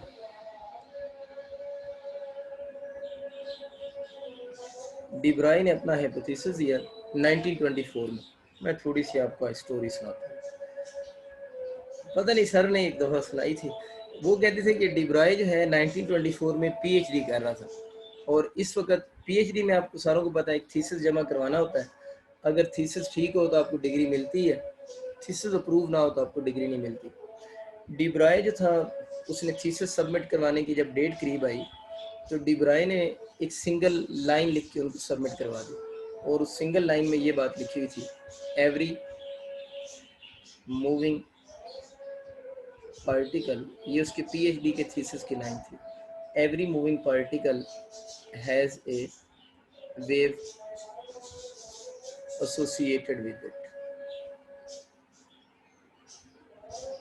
ये उसने लाइन लिख के अपना पीएचडी का थीसिस जमा करवा दिया, every moving particle has a wave associated with it, कि हर मूविंग पार्टिकल के साथ वेव एसोसिएट होती है। Every moving particle has a wave associated with it. जब उससे उसकी रीज़न पूछी गई, उनसे ये पूछा गया कि आप क्या कह रहे हैं कि एवरी मूविंग पार्टिकल, कि हर मूविंग पार्टिकल के साथ वेव एसोसिएट है, तो उसने अपने थीसिस में इस बात की जस्टिफिकेशन के लिए एक लाइन लिखी। उसने कहा कि नेचर जो है, nature has a symmetry, nature has symmetry. ये उसने इसकी रीज़न लिख दी। थीसिस उसका ये था कि every moving particle has a wave associated with it. Reason वो क्या दे रहा है, नेचर हैज़ सिमेट्री। ये उसने क्यों दी नेचर हैज़ सिमेट्री? वो कहते देखें आइंस्टाइन वगैरह जो लोग थे उस वक्त, उन्होंने ये बात कर चुके थे ना, जो लाइट है वो वेव है, जो लाइट है वो वेव भी है और लाइट पार्टिकल भी है। लाइट का वेव होना मसला नहीं था, लाइट का पार्टिकल होना मसला था। तो उन्होंने कहा कि इन्होंने अभी पहले बात की ना कि लाइट कैसे बिहेव कर सकती है, पार्टिकल की तरह बिहेव भी कर सकती है और लाइट वेव की तरह बिहेव भी कर सकती है। समझ आएगी बात की ना? तो उसने ये कहा कि जो फिर मैटर है आपका, अगर लाइट डुअल बिहेवियर रख सकती है, वेव नेचर भी और पार्टिकल नेचर भी, तो मैटर है मैटर की उस वक्त लोगों को कौन सी नेचर पता थी? पार्टिकल नेचर पता थी। उन्होंने कहा कि अगर मैटर की पार्टिकल नेचर हो सकती है तो मैटर की वेव नेचर भी हो सकती है। मैटर की अगर पार्टिकल नेचर हो सकती है तो मैटर की वेव नेचर भी हो सकती है। ये उसने रीज़न दी। उसने कहा कि ये जो बात हो रही है ना कि लाइट वेव और पार्टिकल है, तो नेचर के अंदर तो सिमेट्री होती है। अगर लाइट ऐसा कर सकती है तो मैटर भी तो ऐसा कर सकता है ना। तो मैटर जो है उसकी पार्टिकल नेचर भी होती है, उसकी वेव नेचर भी होती है। मैटर की पार्टिकल नेचर से तो किसी को इनकार नहीं है, लेकिन मैटर की वेव नेचर उस वक्त बड़ी अजीब सी बात थी, क्योंकि ये डिब्रॉय अपने थीसिस में ये लिख रहा है कि every moving particle has a wave associated with. Her matter के साथ एक वेव है, हर मैटर एक वेव है। मतलब ये कहता था मैं भी वेव हूँ, एमडी कैट वाले भी सारे वेव हैं, ईटा वाले भी सारे वेव हैं। जब इसने थीसिस दिया और इसने जब थीसिस प्रेजेंट किया तो इसे जस्टिफिकेशन मांगी गई, तो उसके पास कोई जस्टिफिकेशन नहीं थी। इसने बस उनको ये बताया कि नेचर में सिमेट्री होती है, लाइट अगर दोनों तरह से बिहेव कर सकती है तो मैटर को भी दोनों तरह से बिहेव करना चाहिए, नेचर यही कहती है। खैर इसका थीसिस रिजेक्ट हो गया। लेटर ऑन इसने काफ़ी शोर किया अपनी यूनिवर्सिटी में, और उस वक्त आइंस्टाइन को बुलाया गया इनकी यूनिवर्सिटी में। उन्होंने कहा जी एक बंदे ने पीएचडी का थीसिस लिखा है, वो कहता है कि हर मूविंग पार्टिकल के साथ वेव एसोसिएटेड है, और वो कहता है मेरा ये क्लेम ठीक है, लेकिन मेरे पास इस क्लेम का कोई प्रूफ नहीं है, ये हाइपोथेसिस है, इसके पास कोई प्रूफ नहीं था। इससे प्रूफ मांगा गया, इसने कहा ये मैं दो रीज़न मेरे पास हैं कि नेचर के अंदर सिमेट्री है तो ऐसा होना चाहिए, बट इस हाइपोथेसिस का प्रूफ क्या है उसने कोई जस्टिफिकेशन नहीं दी, ना इसके पास कोई प्रूफ है। आइंस्टाइन ने कहा कि इसको आप डिग्री दे दें। बात इसकी में दम काफ़ी है, लेकिन स्टिल ये बात अभी एग्जिस्ट नहीं करती। डिब्राय को खैर ये अपनी डिग्री मिल गई अपने इस हाइपोथेसिस देने की बेस पे। बाद में क्या हुआ वो फिर बाद में देखेंगे। तो डिब्राय को डिग्री जो है वो आइंस्टाइन के कहने की बेस पे जस्ट मिल गई, लेकिन बाद में खैर इसकी बात ठीक भी प्रूव होगी, वो हम आगे चल के देखते हैं। ये बेसिकली डिब्राय का स्टोरी थी कि डिब्राय ने ये कहा कि हर मैटर के साथ एक वेव एसोसिएट है, हर मैटर पार्टिकल के साथ क्या एसोसिएट है, वेव एसोसिएट है। और उसने ये बताया कि उस वेव की जो वेवलेंथ होगी, उस वेवलेंथ की जो वेवलेंथ होगी वो h/p होगी। वो जो किसी मैटर के साथ वेव एसोसिएट है उसकी वेवलेंथ h/क्या होगी, p होगी। हालांकि ये वाला फार्मूला उसने किसका यूज़ किया, ये भी तो चोरी उसने किया। उसने फोटोन का फार्मूला मोमेंटम का लिख लिया। फोटोन का मोमेंटम क्या होता है, h/λ होता है ना। फोटोन का मोमेंटम h/λ हुआ। अब उसने ये कहा ये वैसे फार्मूला तो फोटोन का ही है। उसने कहा फोटोन को छोड़ो, अब ये समझो ये किसी पार्टिकल है, लैम्डा इक्वल h/p। p की जगह मैं क्या लिख सकता हूँ, mv लिख सकता हूँ। तो उसने कहा कि अगर आपका ऐसे पार्टिकल हो जो मोमेंटम रखता हो, एक पार्टिकल जो मोमेंटम रखता हो, या एक पार्टिकल जिसकी मास भी हो और उसकी क्या हो, स्पीड भी हो, उसकी वेवलेंथ हम इस फार्मूला से कैलकुलेट कर सकते हैं। तो ये बेसिकली उसने वही पुराना फार्मूला मोमेंटम ऑफ फोटोन वाले लिखा, और डिब्राय ने कहा कि इस फार्मूले से उस पार्टिकल की वेवलेंथ, उसने बोला ना कि वो हर पार्टिकल के साथ वेव होती है, हर पार्टिकल वेव की तरह बिहेव करता है, यूं कह लें, या हर पार्टिकल के साथ वेव एसोसिएट होती है, एक ही बात है ये वैसे। तो उसने कहा कि उस वेवलेंथ को कैलकुलेट कैसे करेंगे। उसने वही पुराना फार्मूला जो था p इक्वल h/λ, तो उसने इसका लैम्डा इक्वल h/p लिख दिया। उसने कहा कि ये बस अगर अगर उस पार्टिकल का मोमेंटम आपको मिल जाए या उसकी m और v मिल जाए तो आप उस पार्टिकल की वेवलेंथ को कैलकुलेट कर सकते हैं। इस वेवलेंथ को उस वक्त उसने नाम दिया डी ब्राय वेवलेंथ। इस वेवलेंथ को हम बोलते हैं डी ब्रॉगली वेवलेंथ। ये डी ब्रॉय ने अपना आइडिया दिया, और इस वेवलेंथ को मैंने बच्चों नाम दे रहा हूँ किसका, डी ब्रॉय वेवलेंथ का। इसमें पता है एच के प्लैंक्स कांस्टेंट, पी के मोमेंटम ऑफ पार्टिकल। अब मोमेंटम ऑफ फोटोन नहीं कहेंगे, फार्मूला फोटोन वाला है, लेकिन अब इसने ये बोला कि मोमेंटम ऑफ कौन सा है, ये पार्टिकल है, किसी पार्टिकल का मोमेंटम। एच एम क्या है, उस पार्टिकल की मास, वी उस पार्टिकल की क्या स्पीड। तो इसने वही फार्मूला था, मैंने फोटोन नीचे हिंट के लिए लिख दिया ना, आपको याद आ जाए कि वही पुराना फार्मूला इसने उठा के लिख दिया। और एच प्लैंक्स कांस्टेंट है, एम उस पार्टिकल की मास, वी उस पार्टिकल की स्पीड। तो इस फार्मूले से उसने कहा कि आप वो जो पार्टिकल है जो वेव की तरह बिहेव कर रहा है, उस पार्टिकल की वेवलेंथ को आप इस फार्मूला से कैलकुलेट कर सकते हैं, और इसको हम लोगों ने नाम दिया था किसका, डी ब्राय वेवलेंथ का नाम दे दिया। चलिए ये तो हमें आइडिया हो गया डी ब्राय ने क्या बात की और इसकी वेवलेंथ की क्या रीज़न थी। अब हम आगे चलते हैं, ठीक है। अब देखिए बच्चों, अगर हम इसके क्वेश्चन बनाना शुरू करें ना, एक क्वेश्चन तो बिल्कुल बेसिक सा आ सकता है, लैम्डा इक्वल h/p और लैम्डा इक्वल टू, इसका पहले क्वेश्चन बनाता हूँ। अगर मैं आपसे ये कहूँ एमसीक्यू में, अभी मैं बाद में बात करता हूँ कि इसकी बात सही थी या गलत थी, वो आपको पता है बाद में लेटर ऑन प्रूव भी होगी थी।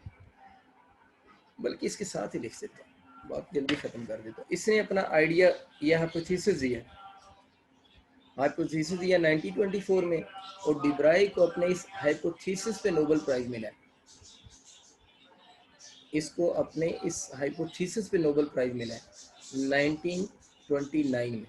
मतलब इसने जैसे एक अजम्पशन दी, और उस वक्त उस अजम्पशन को उसके पास कोई जस्टिफिकेशन नहीं थी। पीएचडी तो उसकी होगी आइंस्टाइन की वजह से, लेकिन ये बात 1929 में किसी और ने प्रूव कर दी। इसने प्रूव भी नहीं की, लेकिन इसको सिर्फ ये बात, ये लाइन कहने की बेस पे इसको 1929 में नोबेल प्राइज़ में मिला। इसने अपना हाइपोथेसिस कब दिया? 1924 में। नोबेल प्राइज़ इसको कब मिला है? 1929 में। और बेसिकली जो है, मैं पूरी बात के लिए लिख सकता हूँ, वेव नेचर ऑफ इलेक्ट्रॉन जो है ना, पार्टिकल में इलेक्ट्रॉन भी तो आता है, वेव नेचर ऑफ इलेक्ट्रॉन को जो प्रूव किया था, इसने यही कहा था ना कि पार्टिकल की वेव नेचर होती है, तो वेव नेचर ऑफ इलेक्ट्रॉन को प्रूव किया था डेविसन एंड जर्मर ने। वेव नेचर ऑफ इलेक्ट्रॉन को प्रूव किया था डेविसन एंड जर्मर। हमारी बुक में नहीं लिखा हुआ, लेकिन केपीके की बुक में से लिखा हुआ है। जे थॉमसन को नाम तो आप लोगों ने सुना होगा, जे थॉमसन, उसका बेटा था जीपी थॉमसन। जीपी थॉमसन ये उसका बेटा है, जे थॉमसन का। इसको भी नोबेल प्राइज मिला था। तो ये जो डेविसन है, जर्मर है, इनके नाम लंबे लंबे, लेकिन फेमस यही वर्ड यूज होता है, डेविसन जर्मर। ऐसे पंजाब की बुक में आप इनके कंप्लीट नेम भी देख लीजिएगा। और जीपी थॉमसन पंजाब की बुक में नहीं लिखा हुआ, लेकिन आप लोगों ने इस वक्त लिख लेना। इन लोगों ने वेव नेचर ऑफ इलेक्ट्रॉन को प्रूव किया था। अब अगर आपके आंसर होता है ना, वेव नेचर ऑफ इलेक्ट्रॉन का आइडिया किसका था? वो डिब्राय का था। वेव नेचर ऑफ इलेक्ट्रॉन को प्रूव किन्होंने किया? इन लोगों ने प्रूव किया है। तो इसका मतलब है कि जो डिब्राय ने बात की वो प्रूव इन्होंने की है, डेविसन, जर्मर और जीपी थॉमसन ने, जिसकी वजह से उसको नोबेल प्राइज मिला है कि उसने आइडिया सही दिया था। और इन्होंने वेव नेचर ऑफ इलेक्ट्रॉन को प्रूव किया, इन तीनों लोगों ने। इन तीनों को भी नोबेल प्राइज मिला। इनको क्यों नोबेल प्राइज दिया गया? क्योंकि इन्होंने इसकी बात को प्रूव किया, लेकिन इनको नोबेल प्राइज मिला है 1937 में। ये थोड़ा सा याद रखना है। इनको नोबेल प्राइज मिला है 1937 में तीनों को, क्योंकि उन्होंने उस बात को प्रूव कर दिया कि हाँ उसने बात बिल्कुल ठीक की थी। और ये बेसिकली इनको जो नोबेल प्राइज मिला था वो 1937 में मिला है, उसको 1929 में मिला है। चलें, ये बातें तो हमें स्टोरी सी थी जो आपको समझ आ गई। सवालों की तरफ आते हैं। मैथमेटिकल सवाल है सारे, और बड़े मज़े मज़े के क्वेश्चन है, मतलब कोई ख़ास मुश्किल बातें भी नहीं है। वैसे इसमें हम आगे चलते हैं। मैं क्वेश्चन ही बल्कि लिखता हूँ, if masses of two particles, if masses of two particles are in the ratio 2:1, masses of two particle की रेशियो कितनी है? m1 रेशियो m2 जो है वो 2:1 है। क्वेश्चन उसका ये है, ratio of de Broglie wavelength बतानी है। Ratio of de Broglie wavelength, de Broglie wavelength, de Broglie wavelength क्या है? Ratio of de Broglie wavelength बताएं। और क्वेश्चन दो तरह के आ सकते हैं। Ratio of de Broglie wavelength बताएं। पहला क्वेश्चन ये आ सकता है, if both have same momentum, if both have same momentum, ये पहला सवाल है। If masses of two particles are in the ratio 2:1, if both have same momentum, find the ratio of their de Broglie wavelength। बड़ा खूबसूरत सा और आसान सा सवाल। लैम्डा इक्वल h/p, ये किसका फार्मूला है? डी ब्राई वेवलेंथ का फार्मूला है। ये किसका फार्मूला है? डी ब्राई वेवलेंथ का फार्मूला हो गया। अब उसने क्वेश्चन में ये कह दिया lambda equal to h over, हम क्या लिख सकते हैं? h ओवर mv भी हम लिख सकते हैं। अब क्वेश्चन में वो ये बात कर रहा है बेसिकली कि जो दोनों पार्टिकल्स हैं, जिन दोनों पार्टिकल की बात कर रहा है, इन दोनों पार्टिकल का मोमेंटम सेम है। एक फार्मूला h ओवर p होता है, एक h ओवर mv होता है। अगर इन दोनों पार्टिकल का मोमेंटम सेम है, क्या सेम है? मोमेंटम सेम है। h तो वैसे ही दोनों का क्या हो गया? सेम हो गया ना। अगर दोनों की मास डिफरेंट है लेकिन मोमेंटम सेम है, मोमेंटम में क्या आ जाता है? m और v दोनों का इकट्ठा कंबाइंड इफेक्ट आ जाता है ना। मोमेंटम में m और v का क्या आ जाता है? कंबाइंड इफेक्ट आ जाता है। दोनों का मोमेंटम सेम है, तो मतलब जिसकी मास कम होगी उसकी स्पीड ज़्यादा होगी, जिसकी मास ज़्यादा होगी उसकी स्पीड कम होगी। जब दोनों का मोमेंटम कांस्टेंट है, h भी कांस्टेंट है, इसका मतलब क्या होगा? दोनों की फिर वेवलेंथ क्या होगी? सेम होगी। तो आंसर क्या बनेगा? 1:1 होगा। तो अगर आपका ये सवाल आ जाए मासेस की रेशो मेरा बच्चा गिवन हो और ये कहा जाए डी ब्राई वेवलेंथ्स की रेशो बताओ if both have same momentum, तो एच ओवर पी होता है, मोमेंटम अगर सेम है तो मास की वर्थ ही ख़त्म हो गई है ना। फिर अब ये नहीं सोचो कि मास डिफरेंट है, मोमेंटम सेम हो गया तो मोमेंटम में एम और वी दोनों का प्रोडक्ट आता है ना, जिसकी मास ज़्यादा होगी इसकी स्पीड कम, तो हमें तो पी मिल गया ना। अगर पी भी कांस्टेंट एच भी कांस्टेंट तो ये सारा फैक्टर कांस्टेंट हो गया, तो दोनों की वेवलेंथ की रेशो 1 ऑप्शन करेक्ट होगा। उम्मीद आपके पास समझ आ गई। दूसरा सवाल ये आ सकता है कि अगर दोनों की if both have same speed, if both have same speed, कि अगर दोनों की स्पीड सेम हो जाए, ये अलहदा से सवाल है, वही है मतलब, लेकिन बात तो बदल गई है, ये अलहदा से क्वेश्चन है, बहुत दोनों की स्पीड सेम हो। अब ये फार्मूला लग सकता है, नहीं ये कब लगेगा, जब मोमेंटम कांस्टेंट होगा। अब इधर आ जाएंगे, एच तो कांस्टेंट है ही, उसकी दोनों की स्पीड सेम है, मोमेंटम सेम नहीं सिर्फ स्पीड सेम है। तो अब हमें समझ आ गया कि वेवलेंथ का और मास का आपस में कौन सा है, इन्वर्स रिलेशन है। अब अगर आपसे सवाल में λ1/λ2 पूछा हुआ है तो आपको पता है आप इनका इन्वर्स रिलेशन लिखेंगे ना, ये 2:1 है तो इधर इन्वर्स लिखना पड़ेगा यार, इन्वर्स रिलेशन है ना, तो 2:1 क्या बन लेगी 1:2। इसका जो करेक्ट आंसर होगा वो 1:2 होगा। ये ध्यान से पढ़ लेना, λ1/λ2 1:2 है। समटाइम ऐसे होता है ना, उसने इस ऑर्डर को भी बदला होता है, यानी 2/1 पूछ लेता है तो फिर 2 बाई, मतलब मैं ये कह रहा हूँ कि ये भी तो हो सकता था, ये तो सीधा सीधा सवाल है ना कि वी कांस्टेंट, पहले ये क्लियर कर लो फिर ये वाला फार्मूला है, मोमेंटम कांस्टेंट तो फिर ये वाला फार्मूले से आंसर करना, उसमें आंसर 1:1 था। अगर उसी सवाल में स्पीड कांस्टेंट हो जाए तो ये रिलेशन है।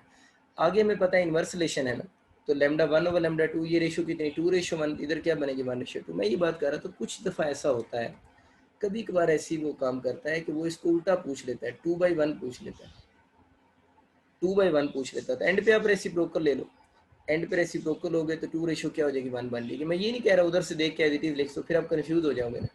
एंड पे ऑर्डर लाजमी पढ़ा करो, अगर इन्वर्स रिलेशन है तो 1:2 आ रहा है। अब देखो λ1/λ2 पूछा हुआ है या λ2/λ1 पूछा हुआ है, तो कभी कभार ये हो जाता है कि जो हम रेशियो सोच रहे होते हैं रेशियोज की थोड़े से उसके अकॉर्डिंग चेंज कर देता है। ये आप कर सकते हैं, आपके लिए इशू नहीं है। ये दो तो हमारी बुक के अकॉर्डिंग बेसिक सी बातें होगी। मैं कोशिश करता हूँ आज के लिए, अभी मैंने ख़त्म करना है इसको जितना हो सका, लेकिन मैं ट्राई करूँगा कि मैक्सिमम क्वेश्चन मैं आपको इसके करवा दूँ। अच्छा, एक दो बातें और छोटी सी करते हैं। जब हमें पता है कि अब जब पार्टिकल के साथ वेव एसोसिएटेड होती है ना, पार्टिकल के साथ वेव एसोसिएट होती है, ये बात ही डी ब्राय ने की है। उस वेव का जो नाम होता है ना, उस वेव को पार्टिकल वेव भी कहते हैं, उस वेव को पार्टिकल वेव भी कहते हैं, उस वेव को मैटर वेव्स भी कहते हैं, और उस वेव को डी ब्राय वेव्स भी कहते हैं। मतलब जब कोई पार्टिकल मूव करता है उस वेव का नाम क्या है। जब पार्टिकल के साथ जो वेव एसोसिएट हो रही है, जिसका मसला चल रहा है, उस वेव का नाम क्या है, पार्टिकल वेव भी है, मैटर वेव भी है, डी ब्राय वेव भी है। क्या इस वेव को प्रोपोगेशन के लिए मीडियम चाहिए होता है। ये मार्कर मैं फेंकना चाह रहा हूँ, मार्कर एक पार्टिकल है ना, तो क्या इसको मैं अगर थ्रो करूँ तो इस मार्कर को आगे जाने के लिए मीडियम चाहिए होगा। देखिए मार्कर ने जाना है मेरी दी हुई एनर्जी की बेस पे आगे, तो मार्कर को तो मीडियम रिक्वायर नहीं है। तो ये पार्टिकल है ना, पार्टिकल के साथ वेव एसोसिएट है, तो जाना तो पार्टिकल नहीं है ना आगे, तो पार्टिकल को जाने के लिए कोई मीडियम रिक्वायर नहीं होगा। तो क्या इन वेव्स को, मैटर वेव्स को, डी ब्राय वेव्स को, पार्टिकल वेव्स को मीडियम रिक्वायर होता है for their propagation. No medium is required for their propagation, no medium is required for propagation. समझ आ रही है ना। जिस तरह इलेक्ट्रोमैग्नेटिक वेव्स को मीडियम रिक्वायर नहीं होता, उनकी प्रॉपर स्टोरी है प्रोपोगेशन। यानी क्या स्पेलिंग ठीक करके लिखे, no medium is required for their propagation, ठीक है। उनकी स्टोरी और है, इनकी स्टोरी बड़ी सादी सी। ये तो पार्टिकल है, यूं आप लोगों ने मार्कर है यूं फेंका, इसको जाने के लिए कोई मीडियम नहीं चाहिए, बस बात खत्म। No medium is required for their propagation. तो पार्टिकल वेव्स के नाम बता दें कि पार्टिकल वेव्स कौन सी होती है। बस मैं भी वेव हूँ, आप भी वेव हैं। फ्राज वेव्स, क्या ख्याल, खालसा वेव्स।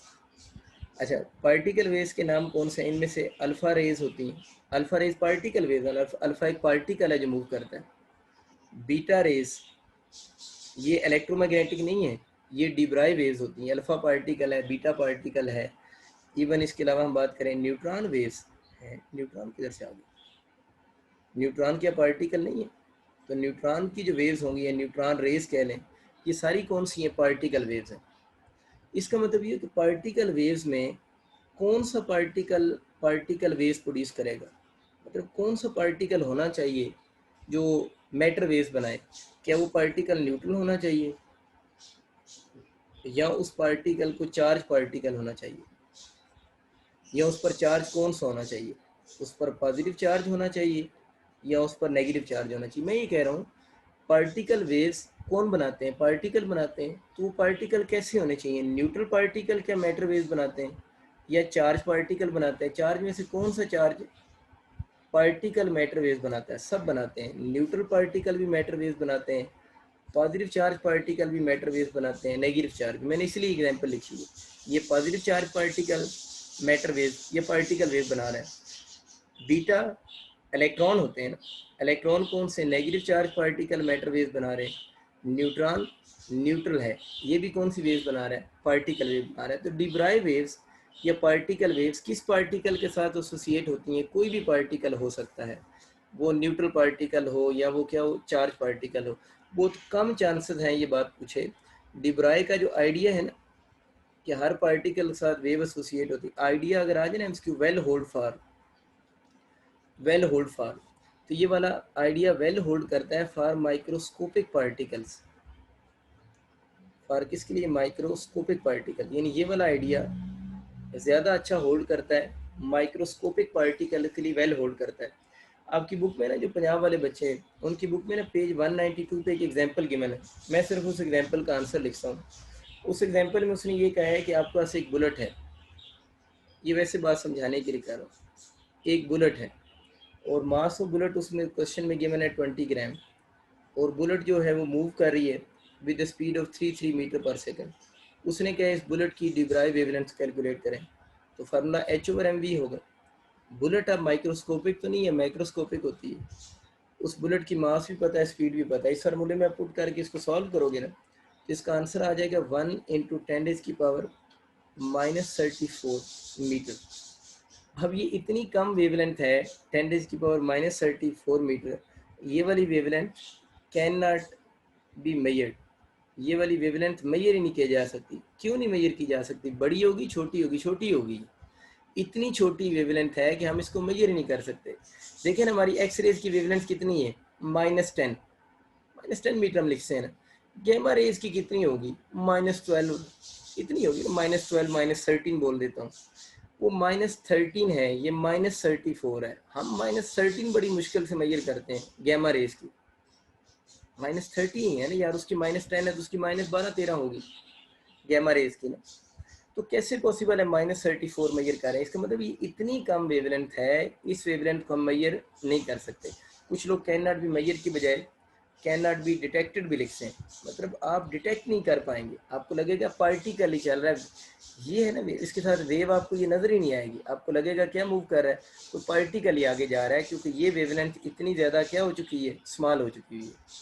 ये वेवलेंथ इतनी ज़्यादा स्मॉल हो चुकी है। मैंने क्या लिखा है? This idea well hold for microscopic particle.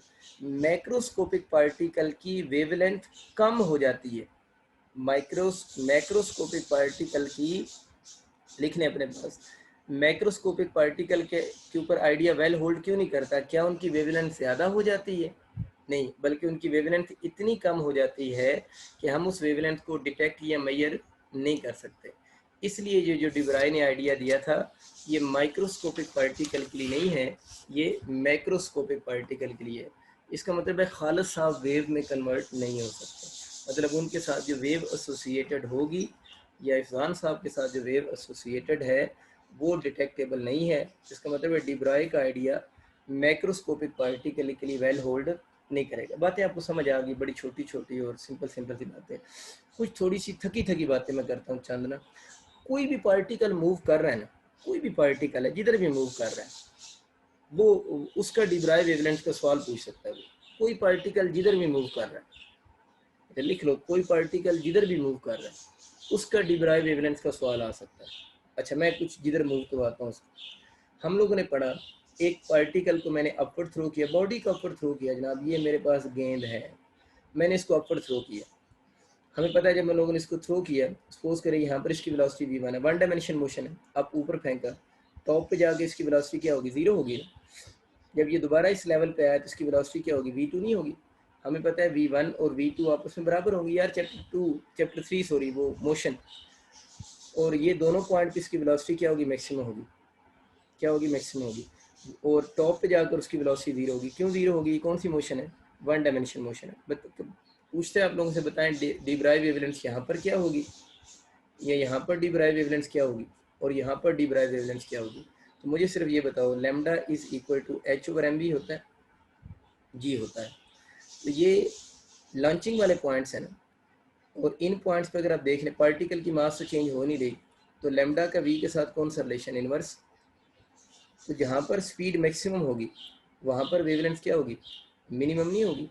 इसका मतलब है कि इस पॉइंट और इस पॉइंट दोनों पॉइंट्स पे जब वो ग्राउंड के ऊपर आकर हिट करेगा, इन दोनों पॉइंट्स पे वेवलेंथ जो होगी वो मिनिमम होगी। यानी जब वो आप उसको ऊपर फेंकेंगे बॉडी को, तब भी डिब्राइव वेवलेंथ इस बॉडी की मिनिमम होगी, और जब वो बॉडी वापस आएगा हिट करने लगेगा उस वक्त भी इसकी वेवलेंथ मिनिमम होगी। क्यों, मास उसकी चेंज हो नहीं रही, जिसकी स्पीड ज़्यादा होगी उस वक्त वेवलेंथ ने क्या होना है, मिनिमम होना है। सर इस जगह क्या होगा, यहाँ पर जाकर तो रुक जाता है, रुक जाए, हमें क्या है, lambda equal to h/m into 0, speed 0 होगी, समथिंग ओवर 0 वाली बात होगी। समथिंग और 0 क्या होता है, इन्फानाइट। तो आपसे अगर पूछेगा इस टॉप पॉइंट पे उसकी वेवलेंथ कितनी होगी, तो आप लोगों ने याद रखना है, वन डायमेंशन मोशन में अगर किसी भी बॉडी की जो टॉप पॉइंट होगा वहाँ पर उसकी वेलोसिटी 0 होगी, वहाँ पर उसकी डिब्राइव वेवलेंथ इन्फानाइट होगी, बॉटम पे उसकी डिब्राइव वेवलेंथ मिनिमम होगी।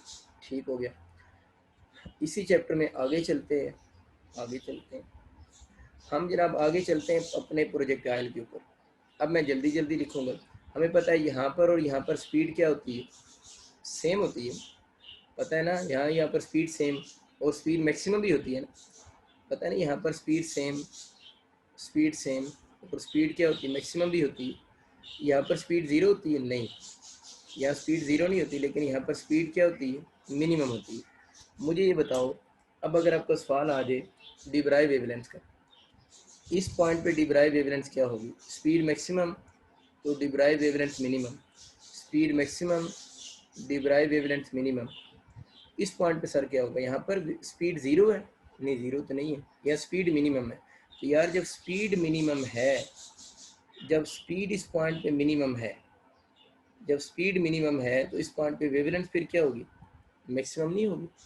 तो during projectile motion, two dimension motion है ना ये, during projectile motion de Broglie wavelength constant नहीं रहती, डिब्राइव वेवलेंथ चेंज हो रही होती है। इवन वन डायमेंशन मोशन में भी डिब्राइव वेवलेंथ पॉइंट टू पॉइंट क्या हो रही है, चेंज हो रही है। प्रोजेक्टाइल मोशन में मैक्सिमम हाइट के ऊपर डिब्राइव वेवलेंथ मैक्सिमम होगी, इन्फानाइट नहीं इसको बोल देना, इन्फानाइट तब होगा जब v 0 होगा। टू डायमेंशन मोशन में v 0 तो होता नहीं है, तो इसलिए यहाँ पर डिब्राइव वेवलेंथ क्या हो जाएगी, मैक्सिमम हो जाएगी। बातें आपको समझ आ गई। और एमसीक्यू देखते हैं, बल्कि लिखते हैं एमसीक्यू, लिखें इफ़ ए पार्टिकल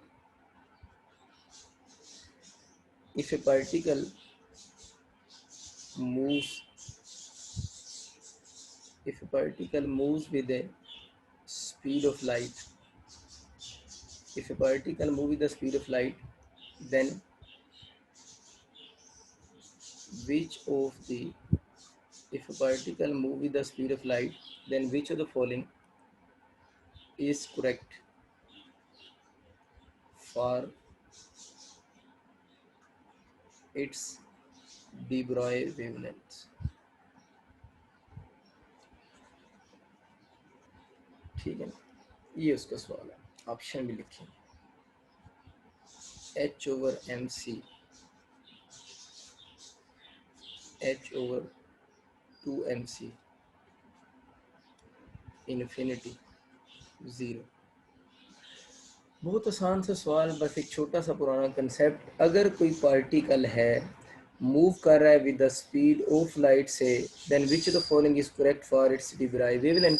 बड़ा आसान सा सवाल। de Broglie वेवलेंथ का फॉर्मूला क्या होता है, lambda equal to h/mv। v किसकी इक्वल गिवन है, c की इक्वल। क्यों, मूव कर रहा है with the speed of light से, तो h equal to m into C. Option क्या होगा, ए ऑप्शन इसका गलत है।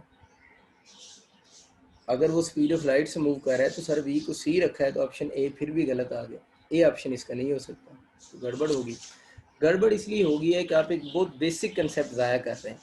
वो बेसिक कंसेप्ट ये है कि अगर किसी पार्टिकल की स्पीड ऑफ लाइट के बराबर हो जाए, तो थ्योरी ऑफ रिलेटिविटी में हम लोगों ने पढ़ा था उसकी मास एम नहीं रहती, उसकी मास इनफाइनाइट हो जाती है।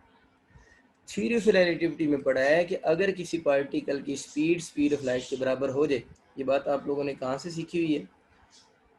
द थ्योरी ऑफ रिलेटिविटी में ये बात है ना, वहाँ पर लिखी हुई कि अगर किसी पार्टिकल की वी सी के बराबर हो जाए तो आप उसको एम तो नहीं लिख सकते ना, वो एम तो है ही नहीं, वो तो क्या है, अगर वी इक्वल टू सी हो जाए तो उसकी बच्चों जो स्पीड होगी वो स्पीड ऑफ लाइट के बराबर होगी, तो उसकी मास इनफाइनाइट होगी।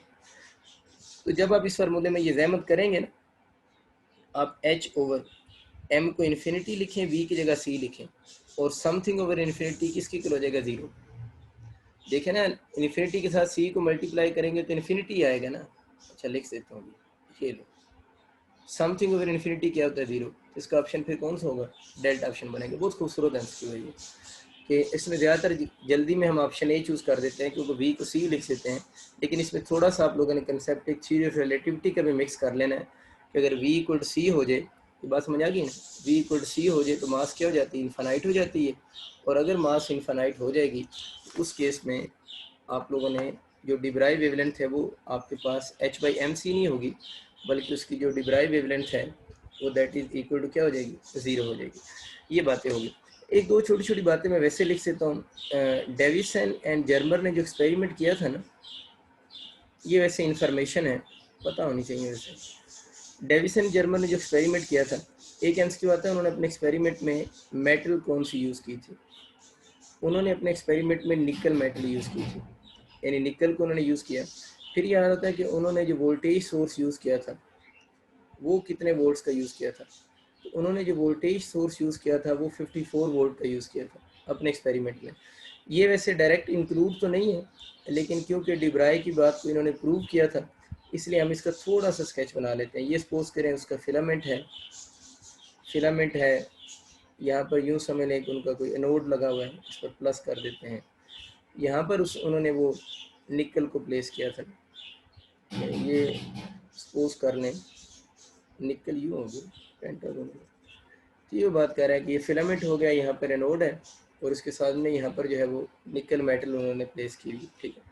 अब क्या हुआ कि इस फिलामेंट से जब इलेक्ट्रॉन निकले ना, ये इलेक्ट्रॉन आकर इस निकल के ऊपर स्ट्राइक कर रहे थे, ये निकल मेटल मैंने कहा ना यूज़ की, और इन इलेक्ट्रॉन को एक्सेलरेट करवाने के लिए तो इन्होंने निकल मेटल यूज़ की ना।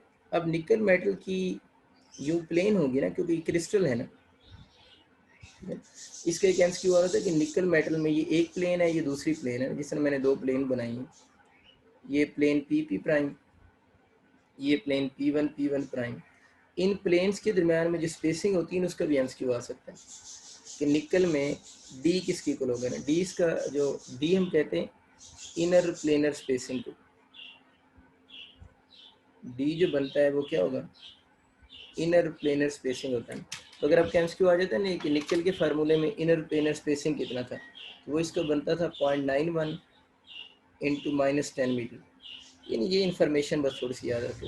अच्छा ये होगी बात, जब इन्होंने यहाँ पर इलेक्ट्रॉन्स ने आकर स्ट्राइक किया और इलेक्ट्रॉन को 54 वोल्ट पे मूव करवा रहे थे, यहाँ पर जब इलेक्ट्रॉन ने आकर स्ट्राइक किया तो इस जगह पर इलेक्ट्रॉन्स ने जब निकल के ऊपर आकर स्ट्राइक किया, कौन सा फिनोमेना शो किया, डायफ्रैक्शन शो की।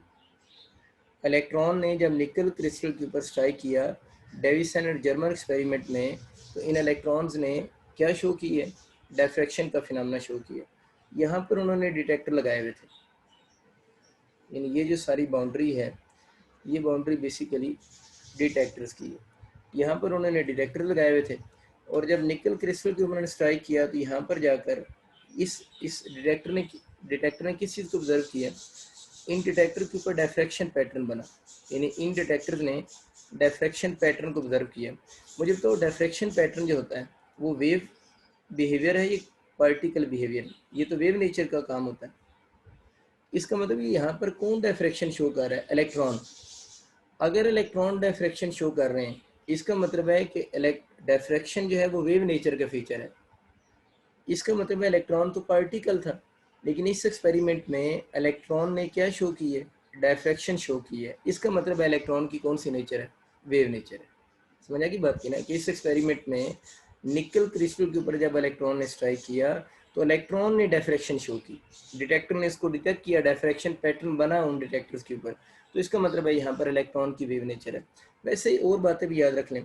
अब इस पूरी स्क्रीन के ऊपर डायफ्रैक्शन हो रही है, थोड़ा सा ऑप्टिक्स को याद करो, पूरी स्क्रीन के ऊपर डायफ्रैक्शन हो रही है, तो डेविसन गर्मर ने अपने एक्सपेरिमेंट में फर्स्ट ऑर्डर डायफ्रैक्शन ली।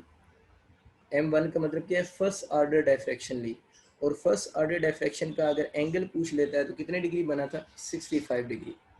यानी इन्होंने अपने एक्सपेरिमेंट में जो डायफ्रैक्शन ऑब्जर्व की वो फर्स्ट ऑर्डर डायफ्रैक्शन थी, और इस एक्सपेरिमेंट में जो एंगल बना था वो 65 डिग्री एंगल बना था। डेविसन और जर्मर ने अपने एक्सपेरिमेंट में जो डिब्राई वेवलेंस कैलकुलेट की ना, इन्होंने अपने एक्सपेरिमेंट में डिब्राई वेवलेंस जो कैलकुलेट की, डिब्राई वेवलेंथ ऑफ इलेक्ट्रॉन जो कैलकुलेट की 1.66 इंटू 10⁻⁻10 मीटर बनी थी, और ये वेवलेंथ बनी थी डिब्राई वेवलेंथ। ठीक है, ये डिब्राई वेवलेंथ किसकी थी, ऑफ इलेक्ट्रॉन की थी। यानी इन्होंने अपने एक्सपेरिमेंट में डिब्राई वेवलेंथ ऑफ इलेक्ट्रॉन कैलकुलेट की एट किस एट वोल्टेज ऑफ 54 वोल्ट्स। तो आपका यूँ भी एमसीक्यू आ सकता है कि अगर हम इलेक्ट्रॉन को कितने वोल्ट पे मूव करवाएं या एक्सेलरेट करवाएं, अगर हम इलेक्ट्रॉन को 54 वोल्ट्स पे एक्सेलरेट करवाएं, अगर हम इलेक्ट्रॉन को 54 वोल्ट्स पे एक्सेलरेट करवाएं तो उसकी वेवलेंथ कितनी होगी। हम बोलेंगे अगर उसको 54 वोल्ट्स पे एक्सेलरेट करवाएंगे तो उसकी वेवलेंथ जो होगी वो 1.66 इंटू -10 मीटर होगी। तो ये आप डायरेक्ट ही याद रख लें, मतलब ये आपको न्यूमेरिकल में इसके कराऊंगा आगे चल के, लेकिन आपको वो न्यूमेरिकल की तरफ जाने की जरूरत को नहीं है। तो बुक की लाइन है कि डेविसन गर्मर के एक्सपेरिमेंट में इलेक्ट्रॉन ने एक्सेलरेट किया था 54 वोल्ट्स पे, और उन्होंने इसकी वेवलेंथ कैलकुलेट की 1.66 इंटू -10 मीटर से। ये बात आपको समझ आ गई। इन्होंने किस फार्मूले से इसकी वेवलेंथ कैलकुलेट की वो ज़रा देखें। देखिए हम लोगों ने तो अभी जो फार्मूला पढ़ा हुआ है वो ये पढ़ा हुआ है, लैम्डा इक्वल टू H/mv होता है, लैम्डा इक्वल H/mv होता है, और mv को तो हम क्या लिख सकते हैं, p भी लिख सकते हैं। आपको याद है हम लोगों ने फार्मूला पढ़ा हुआ है काइनेटिक एनर्जी। अब ज़रा ध्यान सुनना, बातें अच्छी होना शुरू हो जाएंगी। पहले तो मैं बुक की पढ़ा रहा था ना, kinetic energy equal to p² / 2m, p की वैल्यू यहाँ से निकाल लें तो 2m इंटू काइनेटिक एनर्जी, ये p का स्केयर है, स्केयर ख़त्म करने के लिए इधर क्या लगा दिया, अंडर रूट, इस वैल्यू को यहाँ पर पुट कर दो।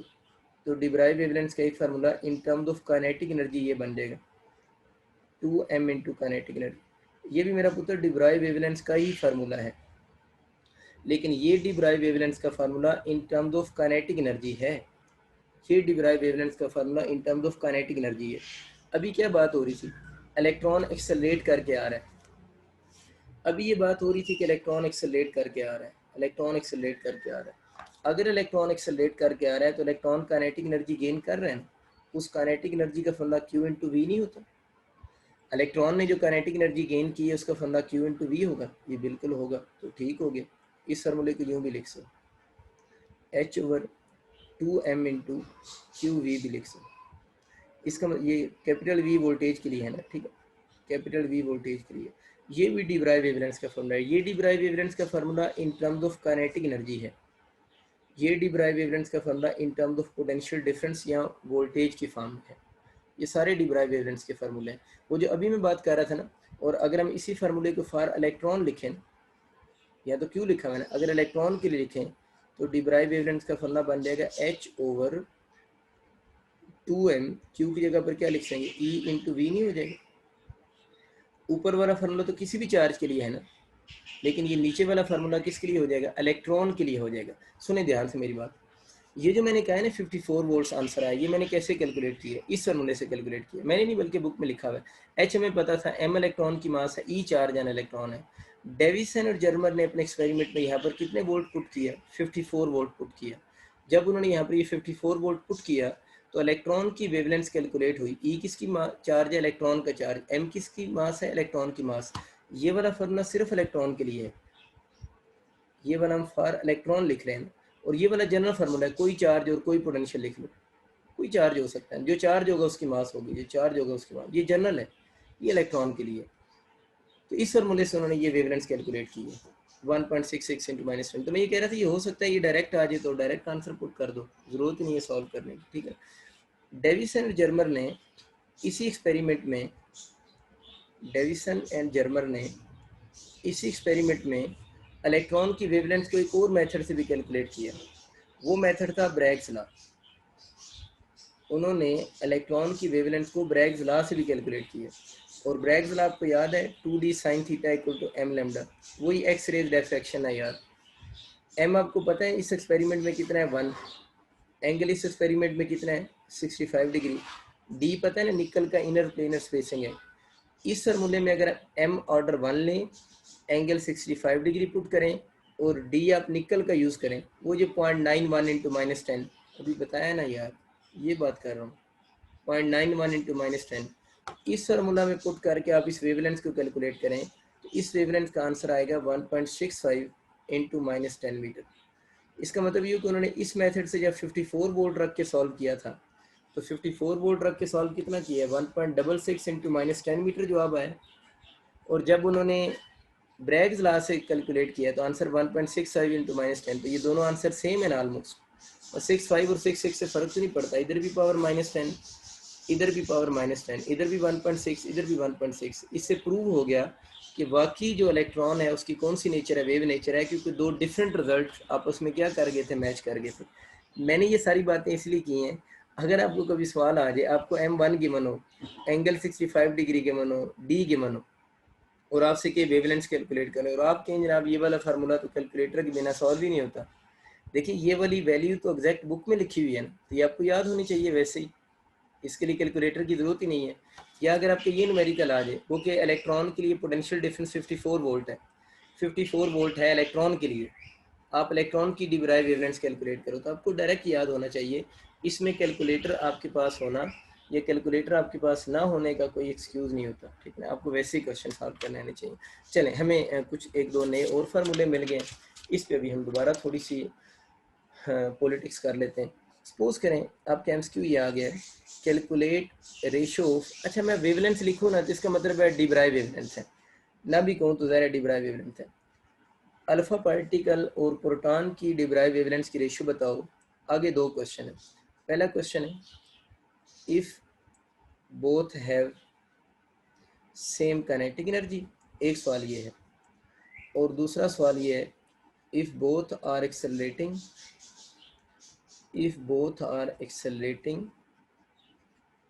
Eight same potential. ये दो अलग-अलग सवाल है, मैंने दोनों फार्मूले कवर करने हैं ना। तो मैंने पहले ये सवाल लिखवाया है कि अल्फ़ा पार्टिकल की और प्रोटॉन की वेवलेंथ की रेशो बताओ अगर दोनों की काइनेटिक एनर्जी सेम हो। दूसरा सवाल क्या है, both are same accelerating potential. इसमें ये होगा कि आपके जो ऊपर वाले दोनों फार्मूलाज हैं दोनों की बच्चों आपसे प्रैक्टिस हो जाएगी।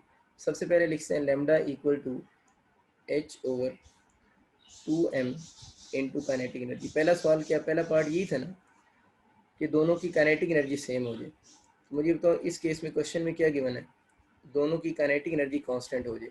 Kinetic energy constant, H constant, 2 वैसे ही कांस्टेंट, तो वेवलेंथ का और मास का with under root inverse relation आया। देखिए ना दो पार्टिकल है, पहले ऑप्शन में क्या गिवन है, देखिए ना 1 समझ आ रहा है, 1 ये है यार, इफ बोथ है सेम काइनेटिक एनर्जी, तो kinetic energy same, 2 same, H same, wavelength का मास के साथ इन्वर्स रिलेशन हो गया। किस किस पार्टिकल की बात हो रही है, अल्फा पार्टिकल की और प्रोटॉन की। अब बताने की जरूरत को नहीं, अल्फा पार्टिकल की मास हमें ऊपर किसकी मास आएगी, सॉरी प्रोटॉन की आएगी ना, और नीचे मास किसकी आएगी, अल्फा पार्टिकल की। मैंने आपको इलेक्ट्रोमैग्नेटिज्म में ये बातें पढ़ा दी थी, मासेस इनकी कैसे लिखनी है। ऊपर मास प्रोटॉन की क्यों लिखी है, इन्वर्स रिलेशन है ना, नीचे अल्फा की आएगी। प्रोटॉन की मास को अगर बच्चों हम m लिखते हैं तो अल्फा पार्टिकल की मास को हम 4m लिखेंगे। अगर उसकी मास m है तो इसकी मास 4m होगी, m से कैंसिल, 1/4 कितना हो जाएगा, 1/2।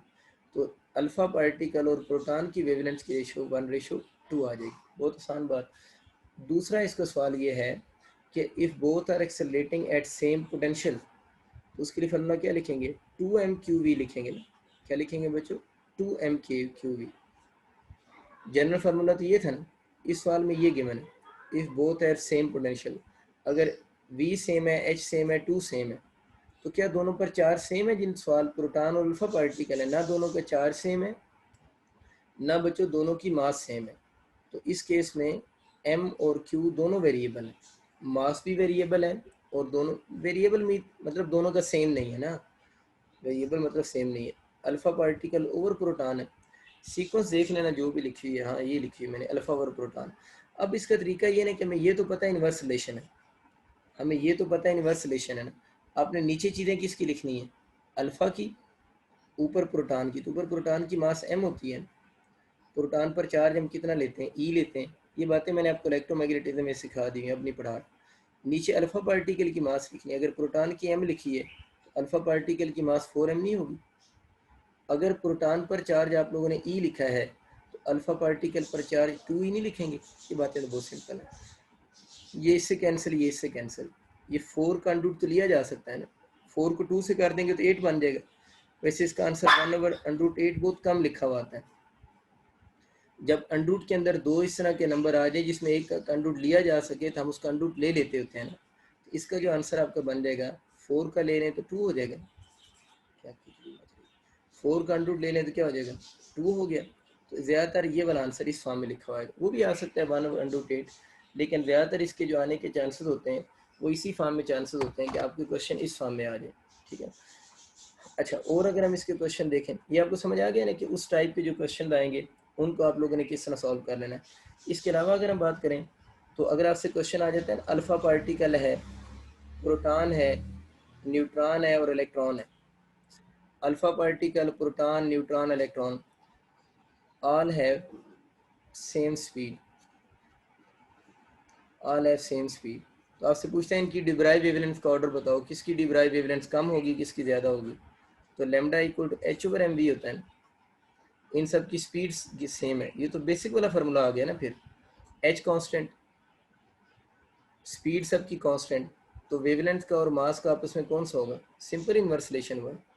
तो जिसकी मास सबसे कम होगी उसकी डिब्राइव वेवलेंथ सबसे ज़्यादा होगी। तो अब आपको इनकी मास का ऑर्डर पता है ना, तो सबसे कम वेवलेंथ किसकी है, मास किसकी है? इलेक्ट्रॉन की मास है ना। अगर मैं मास का ऑर्डर चेन लिख सकता हूँ, सबसे ज़्यादा मास किसकी है? अल्फा पार्टिकल की, दूसरे नंबर पे किसकी है? न्यूट्रॉन की, तीसरे नंबर पे प्रोटॉन की, और सबसे कम मास किसकी है? इलेक्ट्रॉन की। तो जिसकी मास सबसे कम उसकी वेवलेंथ सबसे ज़्यादा, तो सबसे ज़्यादा डिब्राइव वेवलेंथ किसकी हुई? फिर इलेक्ट्रॉन की ज़्यादा होगी किससे? प्रोटॉन से। सिंपल सा सवाल है यार, स्पीड सेम है। प्रोटॉन की ज़्यादा होगी किससे? न्यूट्रॉन से। और न्यूट्रॉन की डिब्राइव वेवलेंथ ज़्यादा होगी किससे? अल्फा पार्टिकल से। इसमें मतलब कि इस सवाल में सबसे जो कम डिब्राइव वेवलेंथ होगी वो आप लोगों के पास किस चीज़ की बनेगी? अल्फा पार्टिकल की डिब्राइव वेवलेंथ सबसे कम होगी। इसका कोई 20 मिनट या 15 मिनट की इसकी डिस्कशन अभी बाकी है, वो इंशाल्लाह नेक्स्ट लेक्चर में देखते हैं।